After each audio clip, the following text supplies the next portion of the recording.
Allez, c'est parti pour un nouveau numéro de C'est du solide sur Boursorama, votre rendez-vous hebdomadaire sur la pierre papier et sur l'épargne immobilière. Aujourd'hui, on parle des taux d'intérêt qui vont rester bas pendant encore un petit moment. Bonjour Guillaume. Bonjour David. Alors, on entend un peu partout que les taux d'intérêt bas, nuls, sont une catastrophe pour les épargnants. Et c'est vrai que c'est pas faux. Quand on investit sur des produits de taux, ouais, voilà. Oui, si vous avez aujourd'hui, quand vous achetez un fonds monétaire, eh bien vous avez une performance négative. En effet, l'État français s'endette à taux négatif, donc ça c'est effectivement peut-être bon pour notre État. Mais quand vous achetez des dettes de l'État français, même à 10 ans aujourd'hui, les rendements sont inférieurs à moins 0,3%. Et donc tous les placements de taux d'intérêt obligataires, monétaires, tout ça, ça rapporte plus rien. Oui, pour le dire simplement. Tout à fait, ça ne rapporte plus rien. Et c'est une catastrophe pour beaucoup d'épargnants qui sont investis en produits de taux, au travers notamment du fonds en euros de l'assurance vie ou d'autres placements type obligataires ou monétaires. Voilà, le fonds en euros, l'année dernière, vous avez entendu quelques grands assureurs annoncer un rendement à 1%. Rappelez-vous, il y a encore 10 ans, on parlait de rendement au-dessus de 4%. Et je pense que cette année, ce plancher des 1% risque d'être traversé par certains grands assureurs. Donc oui, ça devient compliqué de trouver du rendement si vous souhaitez avoir une garantie en capital et une forte liquidité. Ouais.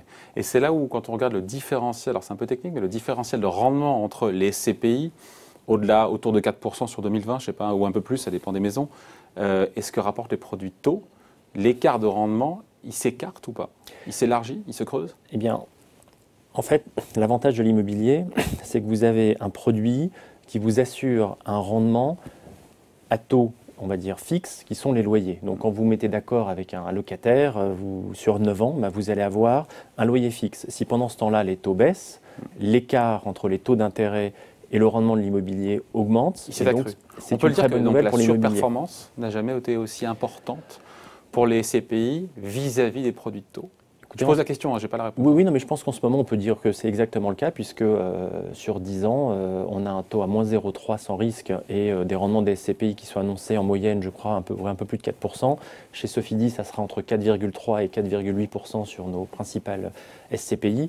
Et donc, effectivement, l'écart entre les deux est très important. C'est aussi bon pour nous parce que ça nous permet de nous endetter à des taux très bas. Et donc, ça permet d'avoir un surcroît de rendement grâce à cet écart de taux. C'est le sujet du jour, les taux bas qui font l'affaire des CPI, parce que des taux bas, si ce n'est pas bon pour les produits de taux d'intérêt, c'est bon pour l'immobilier. Notamment, pas seulement, mais au travers de cette histoire qu'évidemment, quand on s'endette pour acheter un commerce ou des bureaux, et pour optimiser l'acquisition, on met de la dette. C'est exactement ça. Ouais. Et donc, on met de la dette. Alors, à faire attention, il ne faut pas en mettre trop. Et l'avantage aussi des SCPI, c'est que les niveaux d'endettement sont assez faibles. Je prends l'exemple des SCPI de Sofidy. On est entre 13 et 19% pour nos SCPI principales. Donc, il faut faire attention. Mais aujourd'hui, ça permet d'avoir un léger surcroît de rendement. Mais si je reviens un peu sur les taux d'intérêt, c'est vrai que ce qui est compliqué aujourd'hui, c'est à la fois pour les assureurs pour leurs fonds en euros. C'est aussi le cas pour les banques. Avant, quand vous déposiez de l'argent sur un compte bancaire, eh bien, le banquier gagnait de l'argent parce qu'il pouvait placer cet argent sans risque à des taux positifs. Aujourd'hui, il ne peut plus le faire, il perd même de l'argent.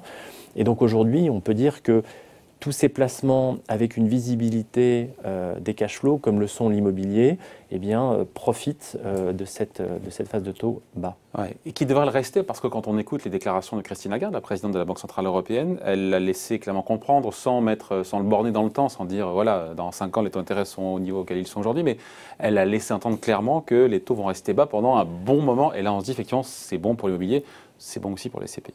Oui, et je le confirme, je pense que ça donne de la visibilité, quoi. Exactement, c'est une des rares certitudes qu'on a de cette crise, c'est que les taux longs vont rester bas pour longtemps, et ça c'est bon pour l'immobilier, évidemment. Ouais. Après, il y a quand même cette idée que toutes les CPI ne vont pas traverser la crise de la même façon. Il y a celle qui surnage, et puis voilà. Qu'est-ce qui fait, d'ailleurs, on finit là-dessus, qu'une SCPI s'en sort mieux que les autres, même si globalement l'année n'est pas si mauvaise que ça, loin de là? Alors effectivement, dans cette crise du Covid, certaines classes d'actifs ont été plus touchées que d'autres. Je pense notamment à l'hôtellerie, au commerce très dépendant du tourisme international, par exemple.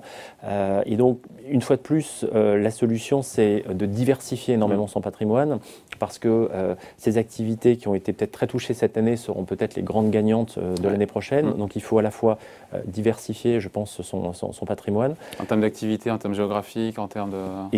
Exactement, donc ça je pense que c'est la clé. Et puis la deuxième clé qui finalement est souvent la première, c'est l'emplacement. Ouais. C'est-à-dire que Règle d'or. la règle d'or, si vous avez un actif qui finalement n'a plus la même